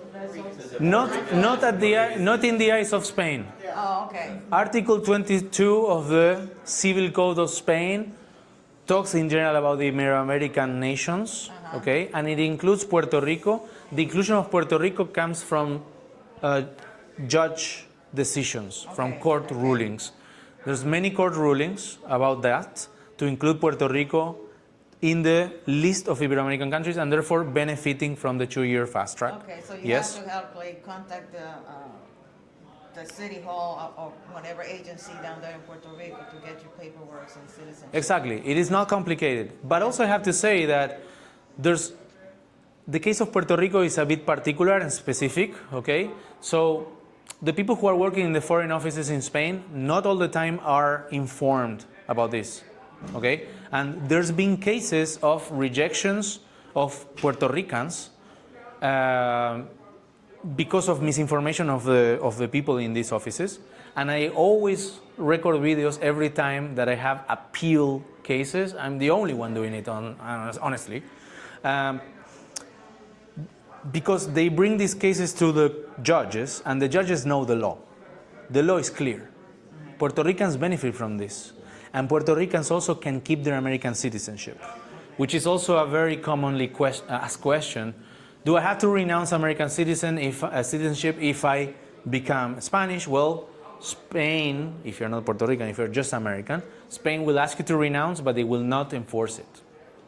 It is a whole different process from the American side. Now Trump reduced it to only $450 to do it. Used to be $2,350 to renounce, but you need to go to the consulates or here to renounce. But this is something that you need to do in the States. The States doesn't care about what Spain says to renounce. But I mean, anyways, Spain doesn't necessarily ask you to renounce it, but they ask you to pledge allegiance to Spain, and they don't recognize. No, they do ask you. They actually ask you. They okay. ask you when you go to swear. Yeah. They ask you, and if you apply with an American passport, which is the case of Puerto Ricans, that's the passport they got.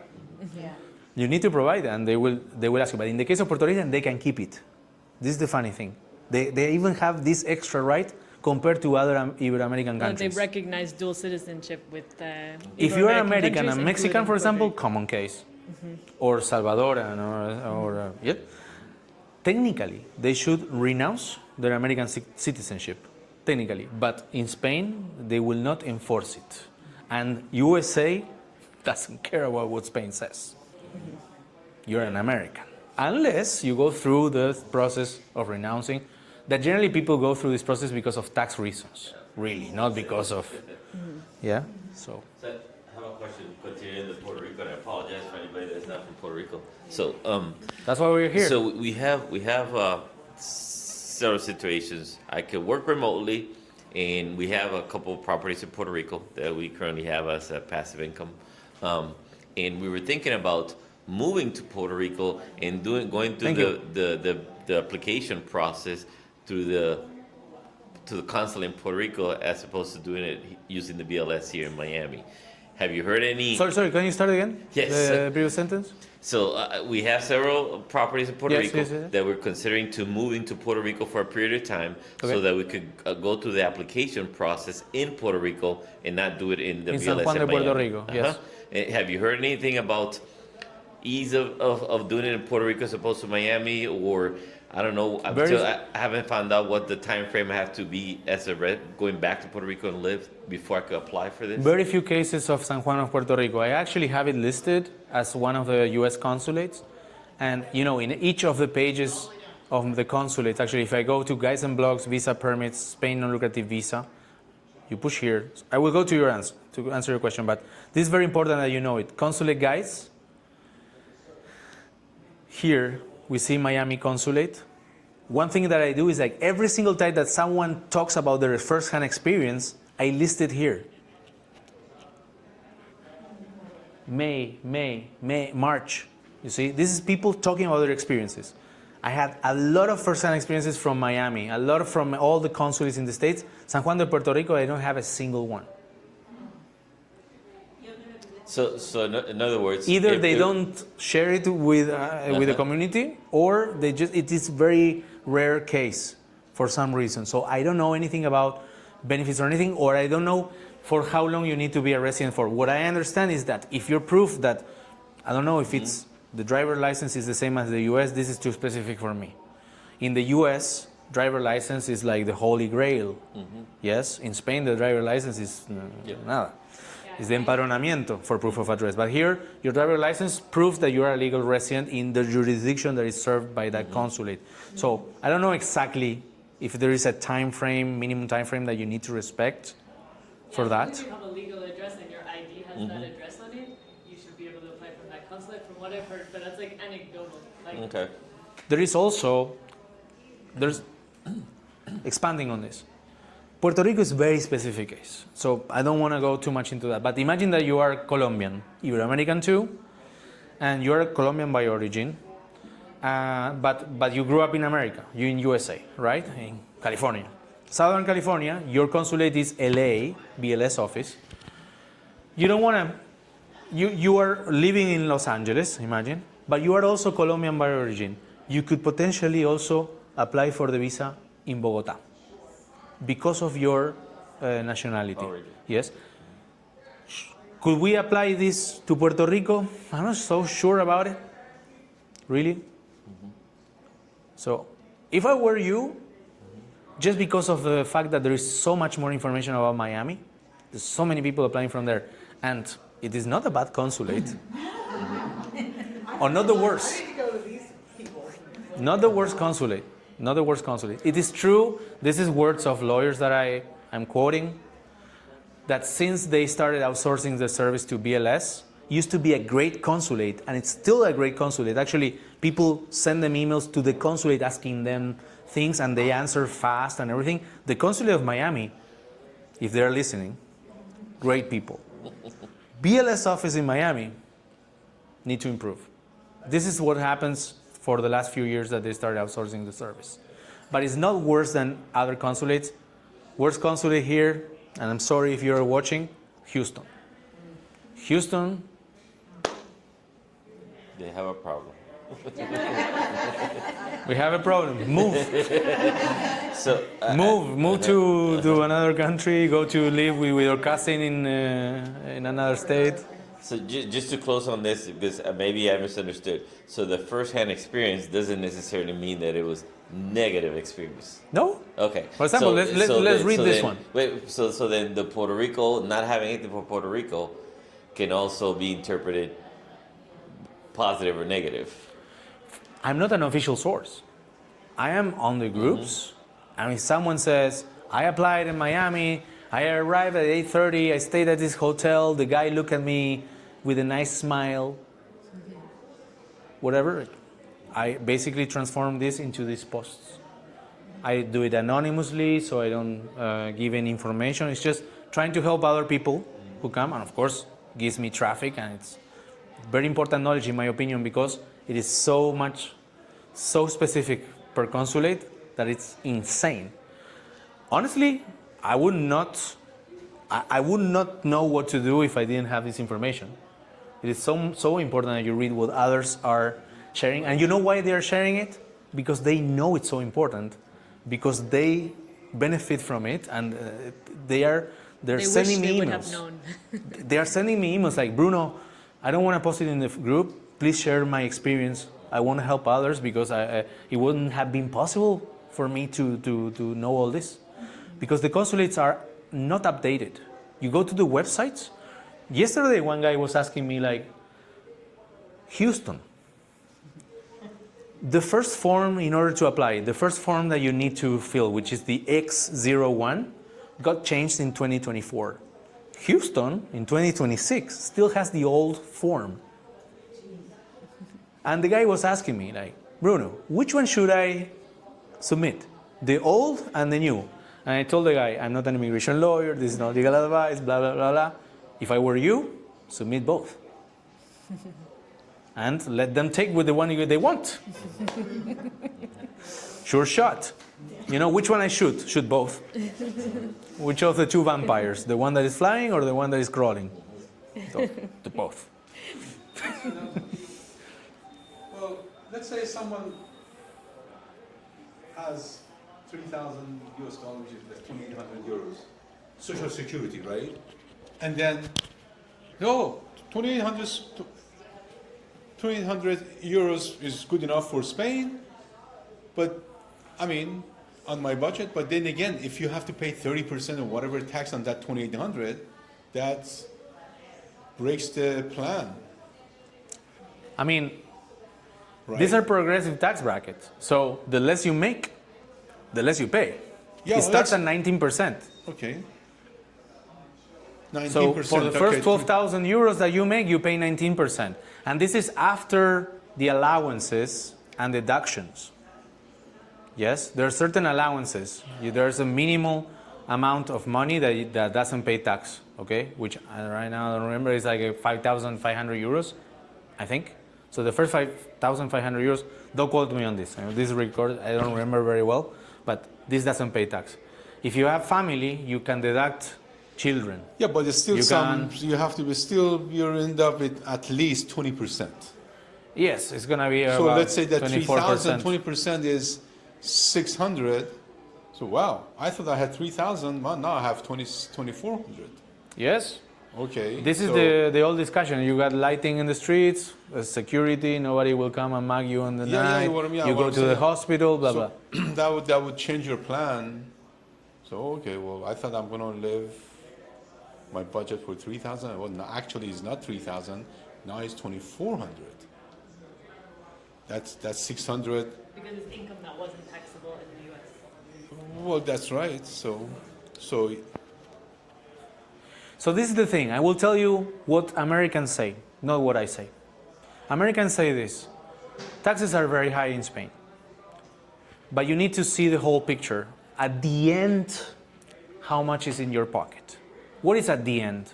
After you have lived in Spain a full year, how much money is left in your pocket? And the quality of the services that you received. Because you will save so much money in groceries. We went to the supermarket yesterday. Oh my God, I was scared. Scared AF. well, which one? He was saying, let's get a steak. I was Which supermarket let's did you eat go? some beans, let's eat rice. Publix, yeah. Publix. $50, $70. So this is the thing, like it's not for everyone. The ultra rich will not go to Spain, let's be honest. The ultra poor, except exceptions, cannot get a visa. Somewhere in the middle there's a sweet spot in which not only you live a better life, but you also save. You also save. Some people don't save. They just live a better life or the life they want. You see? Right. Because it is healthcare also. Don't know how much you're paying for healthcare. I have no idea. The average expenditure of the average American family, maybe you are not average guys, I'm sure, is $24,000 a year. Whereas in Spain, for private health insurance, round numbers, if you're paying 100 euros, which is a high premium per month, that's 1,200 per year. Well, per person. You said family. You say family, sure, you're right. Very bad. Well, they have something over here for... But it is much lower, you know what I mean? So you add that... Instead of 24,000. You're right, yeah, you should, absolutely, great observation. But a lot of people are paying more than 24,000 for the family. They're paying much more.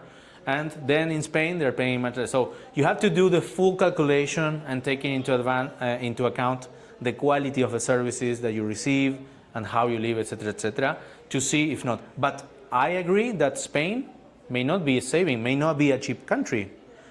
Maybe there are other possibilities, like, for example, Vietnam now is super famous and it's super cheap, for example.